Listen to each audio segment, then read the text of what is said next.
You know, I've often heard that artists and singers never read the reviews, but I can assure you that the review I'm about to quote was read by our next guest, William Sauerland, who Joshua Cosman described as the limpid tones and astonishing eloquence of William Sauerland. You do what you can. You do what you can. I mean, did the check clear? I mean, how did you get Josh to do that? I don't know. What is a limpid tone?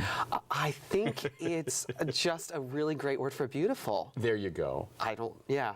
Now, you have been singing for how long? Since I was 12. That's when I made my operatic. Which looks like that was about 4 years ago. So I'm 33 now. So you do the math. I got it. And where did you start singing? The Whitewater Opera Company in Richmond, Indiana, which is where I grew up. And when did you move out to the Bay Area? 2005, when I started singing with Chanticleer. Right. Now, for those people who are not familiar with Chanticleer, I know we're going to talk about the lesbian and gay chorus, but Chanticleer was clearly a big part of your development. That's right. And now, of course, is known around the world as one of the premier vocal ensembles and really has quite a following both in the gay and non-gay communities. That's right, yeah. It was an incredible experience. I was with them for just a couple of years, but even in that time we sang at all the great concert venues across the world in the United States. We traveled, I think, in my 2 years to 12 or 14 countries, over 30 states. I mean, really, it has such a wide renown. Yeah, what is the Chanticleer sound? Why has it become so fabulously well known? Well, I mean, all of the singers are male, soprano through tenor, through bass, rather. And you are a countertenor, correct? Yeah, so I sang soprano to alto 1 in the group. So I think there's something about the fact that those voices blend so well, but also just the sheer fact that we rehearsed 4 hours a day, every single day, and didn't have to do anything else. Right. So our whole lives were devoted to just that repertoire. This is the absolute definition of professional musicianship. Yeah. And unlike other singers where we perform the same concert 100 times in a year. So it was shocking to see how much you could learn out of just a given repertoire. Because normally you would learn a program, maybe perform it twice, and then it's over. I think some people might say that sort of music is a very niche market, but Chanticleer has won Grammys and awards. I mean, what is it about that sort of choral music that appeals to people? I think when it's just done so spectacularly well, it speaks to a lot of people. And I'm not sure if classical choral music speaks to everyone, but I think when an art is done so well, it speaks to all of us, whether it's painting or singing or dancing. But when it's done very well, it resonates within all of us. And you raise a good point. I mean, my degree many years ago was in theater and voice, and classical choral music is not the thing that's reaches the broadest audience. Right. Is there a lot of work for a countertenor nowadays? Well, see, I sort of divide my time between singing and conducting. Yeah. So I don't really know if I can speak for that. I mean, I was just last week down in Long Beach doing their Bach festival. So I feel like my plate is full.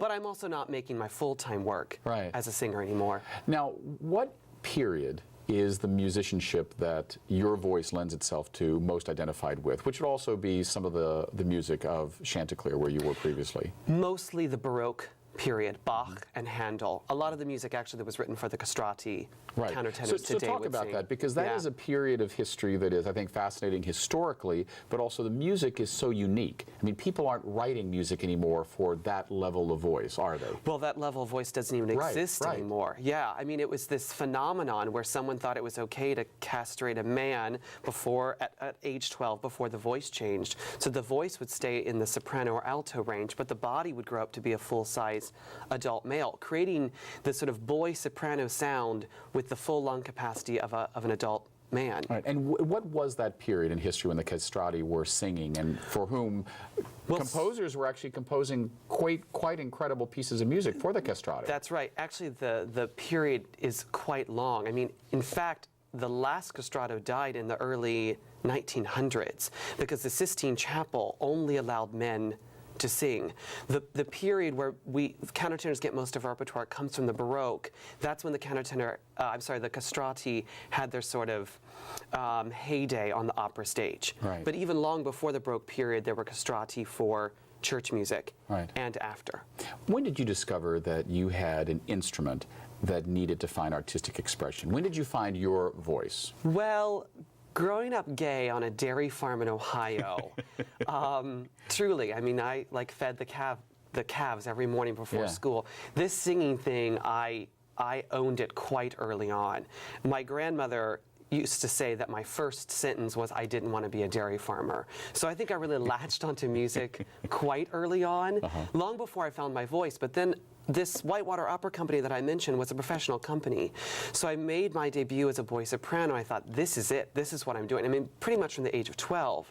So then when my voice changed several years later, I thought, well, this isn't going to do, right? Because my identity is now wrapped up on being this sort of extravagant, angelic singer. Well, and you say, the angelic voice. I mean, I sang in boys' choir in Richmond, Virginia for several years, and I had 2 years where I was the boys' soprano soloist, which is rare. They farmed us out to different churches around town, and then obviously my voice didn't stay up there. It kind of dropped. So I just essentially kept singing high. Yeah. I mean, I just thought. But did you have to force it? I mean, has this always been your voice? No, I singing? mean, that's the other thing, is that I obviously just had a natural talent. Right. Because there are lots of people who could try to force it and it wouldn't work. So for me, it was just the confluence of the desire and the talent. Right. But I didn't know there was such a word as countertenor. Countertenor.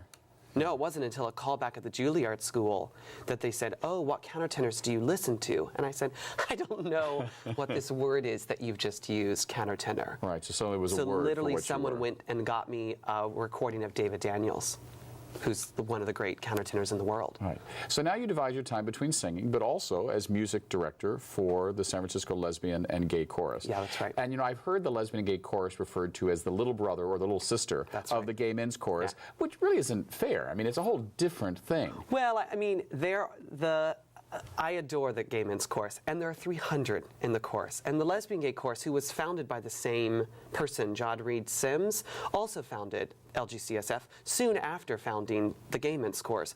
So there's always going to be this wonderful and obvious connection. But also there's a great difference in size. I have 30 singers opposed to 300, so I don't really mind actually being the little brother or little sister or the little trans person of the Gay Men's Chorus. I mean, I think it's an honor and a delight. What is the difficulty, or I should say difficulty, what is the challenge of directing a choir that is made up of men, women, people from the trans community versus this is an all women's choir, this is an all male choir? I mean, the voices and the ranges are very different. Well, fortunately, as a singer, I really don't have much difficulty in getting the voices to blend. I sort of know what to say to them in order to get those sounds to blend. I think the difficulty for me as the artistic director is choosing repertoire throughout a whole season that speaks to everyone's own interest. And maybe one might find in a gay men's chorus that everyone's really happy to sing music that speaks to the gay men's voice. Right? I know they have an Elton John show coming up. Well, I think that speaks to them. But in a mixed chorus, you may find that a lesbian woman doesn't want to sing Elton John necessarily or all the time. So always trying to find... Or maybe some of your gay men don't want to sing Holly Near. That's right. So finding the right balance within a season, I think, is probably the thing I spend the most time thinking about. Yeah. In our last few moments, talk to me about what you have upcoming this season. Yeah. It's very exciting. So I'm sure you're aware that San Francisco citywide is celebrating the 1915 World's Fair, the Panama Pacific International Exposition, which of course we're just referring to as PPIE because that's a mouthful. So along with the San Francisco Lesbian Gay Freedom Band and the Bay Area Rainbow Symphony, we are producing the official centennial concert of the Panama Pacific International Exposition. So that's happening June 20th at the Palace of Fine Arts. Right during the middle of Gay Pride at a fabulous venue. That's right, and I think it's really swanky. And so most of our repertoire will come from the World's Fair. And it's amazing, this particular World's Fair, there was at least a concert every single day. It was an incredible example of technology and culture 100 years ago here, you're right. Yeah, and there were major composers who came for the World's Fair: Amy Beach, Victor Herbert, John Philip Sousa, Camille Saint-Saëns. So it's a great opportunity to do that. The thing about the World's Fair was it was really pride of San Francisco. Right? I mean, it was this opportunity for San Francisco to sort of strut its stuff after the 1906 earthquake. I mean, officially it was to mark the opening of the Panama Canal, but really it was saying we survived the 1906 earthquake and we're back. So for me, it's a perfect thing to include within our bigger pride season, because it's also the 37th annual Pride concert. So it sort of has, it's a, you know, it's doing double things. All right. So we've got just about 30 seconds left. Talk to me about what you learned about music 100 years ago from this repertoire. Well, you know, there's a great deal of it that's been lost. So it's really been quite exciting to look through the library here at San Francisco and sort of pull out these pieces that no one else is performing. A lot of great pieces. One, this Amy Beach I mentioned, her Panama hymn, which is performed by 300 people at the start of the exposition. So I'm excited for people to hear that repertoire. So this is a moment not only in music, but a moment in history as well for San Francisco. Right. Well, I'm looking forward to it. Yeah. We've been speaking with William Sauerland, director of the San Francisco Lesbian and Gay Chorus, and quite a talented singer in his own right. I'm David Perry. Thanks for watching 10%. We hope you'll tune in every week. We'll see you next time.